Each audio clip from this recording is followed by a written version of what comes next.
আমার কলকাতা নিউজ, কথা হবে সামনাসামনি।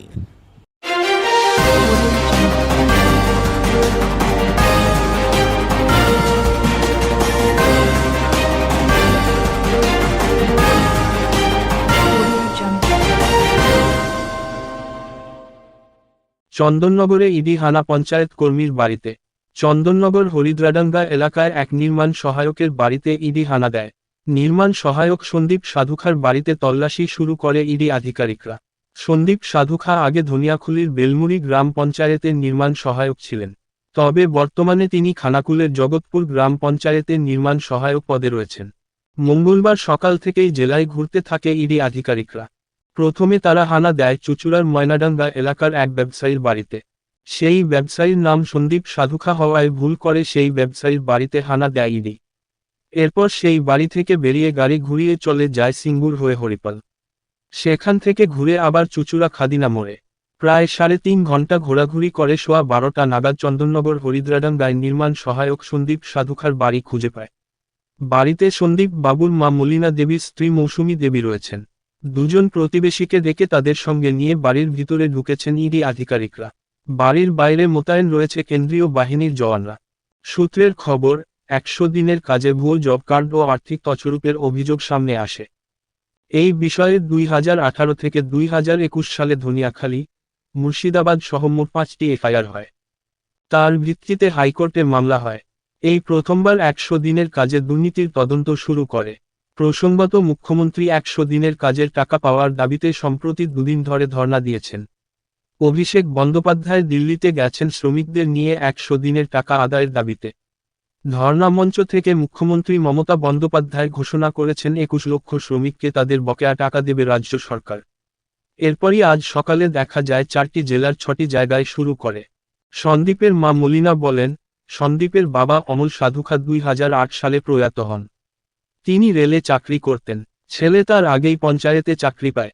1984 সালে হরিদ্রাডাঙ্গায় জমি কিনে বাড়ি করেন। ইডি কেন এলো, কিসের তদন্ত, সে বিষয়ে আমি কিছু জানি না।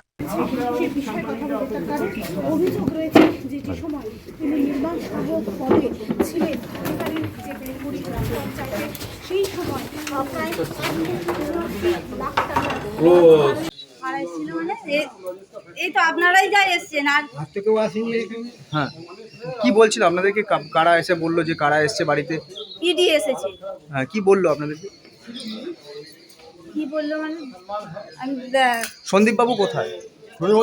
অফিস গেছে, থানা খুলে জগৎপুরে গেছে। কি করেন উনি? এনএসএল কাজ করে। মানে খানাকুল ওখানেই? হ্যাঁ। আগে কোথায় কাজ করতেন? আগে বেলমুড়ি। আচ্ছা, ধনেখালি বেলমুড়ি। আচ্ছা, সেখানে কিসের কাজ করতেন? ওখানেও এনএসএল। তারপর ওখান থেকে কোথায় যান? ওখান থেকে জগৎপুর।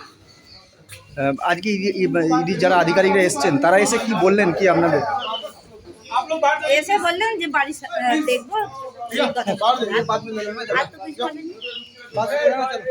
দাদা, এই যে একদম বাড়ির লাগোয়া সামনে কেন্দ্রীয় এজেন্সি ইডি রেড করছে সন্দীপ সাধুকার বাড়ি, কি বলবেন? কি বলবো, দেখে আশ্চর্য লাগছে, খারাপও লাগছে। পাশের বাড়ির ছেলে, কোনোদিন তো এরকম দেখিনি ওনার কিছু, মানে যা শুনি বা টিভিতে যা দেখি, ঠিক আছে, তার মতন তো এনাকে কিছুই দেখা যায় না। একদম সাধারণ মানুষ, অফিস যায় আসে, খাওয়া দাওয়া করে, চলে, ঘোরাফেরা, কথাবার্তা বলা সবই ঠিকঠাক আছে। যে অন্য কোনো তার বাজে আচরণ বা খুব হেভি কিছু হাইফাই ব্যাপার এইসব কিছুই নেই। এলাকায় সাধারণ মানুষ। এলাকায় কিরম পরিচিতি? সাধারণ মানুষ, যেমন সবাই পাড়ার ছেলে হিসেবে, তেমন পাড়ার ছেলে হিসেবেই থাকে। কোন রকম আগে কোন রকম না না না না না না, কোনো রকম কিছুই নয়। কিছু দেখেছেন? এই যে কোনো দিন, এইটাই তো আশ্চর্য লাগছে যে ইডি এনার বাড়ি। ইনি কি কাজ করেন জানেন? ওই কি একটা পঞ্চায়েত অফিসে মনে হয় না কিসে কাজ করে, ঠিক আছে। ওনার এই এত কোটি টাকা তছরূপের অভিযোগ রয়েছে ওনার বিরুদ্ধে, কি বলবেন এলাকার বাসিন্দা হিসেবে? খুবই খারাপ লাগছে শুনে। দেখুন, এটা তো মানে কি বলি বলুন তো, সেরকম তো কিছুই দেখিনি কোনোদিন। ছেলে হিসেবে ভালো, এটা বলতে পারি। তো আমার মনে হয় না যে ইনি এইসব ব্যাপারের মধ্যে ইনভলভ থাকবে, আমার মনে হয় না। আমার মনে হয় না, এটা আমার ব্যক্তিগতভাবে আমি বললাম, আমার মনে হয় না যে ইনি সব ব্যাপারে ইনভলভ আছেন। কিন্তু অফিসে চাকরি করতে গেলে তো অনেক রকম ব্যাপার স্যাপার আছে। এখন কোথা থেকে অফিসাররাই বলতে পারবে কোথা থেকে কি হয়ে আছে। কত বছর ধরে পঞ্চায়েতে কর্মরত জানেন? সেটা ঠিক বলতে পারবো না। সেটা ঠিক বলছি। কিরম বয়স হবে? বয়স আমার থেকে ছোট। তার আনুমানিক বয়স? কত হবে? সন্দীপের বয়স 40-40 হবে তো? না, একটু বেশি। হ্যাঁ, ওই 40-42, 45, হ্যাঁ ওই। কে আছে পরিবারে, কে আছে? মা আছে, বউ আছে, ছেলে আছে। মা অসুস্থ, তো বাবা এই- মারা গেছে, বাবা রেলে চাকরি করতো। কত এই বছর? বাড়িঘর তো সবই বাবা করে দিয়ে গেছে।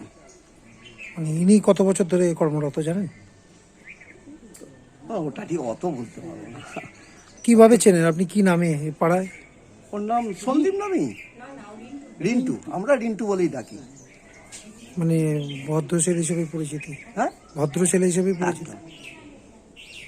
কি নাম দাদা? কথা হয়তো উনি কম বলেন, এটা ঠিক, খুবই কম কথা বলেন। জিজ্ঞেস করলে হ্যাঁ হু না এরকম কথাবার্তা, বা কিছু জিজ্ঞেস করলো যে এটা কি হয়, আমার এখানে পুজো আজরা হলে আসা যাওয়া করা এইসব হয়। কিরকম আপনার? একদম বাড়ির সামনে লাগোয়া ইডি হানা, কি বলবেন? আমরা তো কিছুই বুঝতে পারছি না, দেখে মনেই হতো না এইসব। কিভাবে চিনতেন?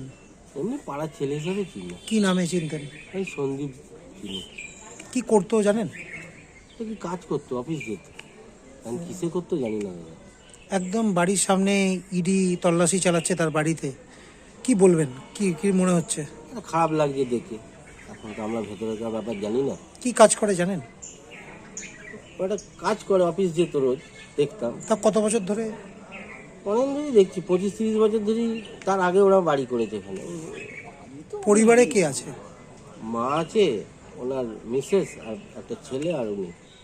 ছেলের বয়স কিরকম? কত বয়স হবে? ওই 15 মাধ্যমিক পরীক্ষা দিয়ে উচ্চ মাধ্যমিক দিয়ে উচ্চ মাধ্যমিক। আগের বছর দিয়েছে। তো এলাকায় কি নামে চিনতেন আপনি? সন্দীপ। সন্দীপ হিসেবে চিনতেন। রিঙ্কু নাম। আমার কলকাতা নিউজ, কথা হবে সামনাসামনি।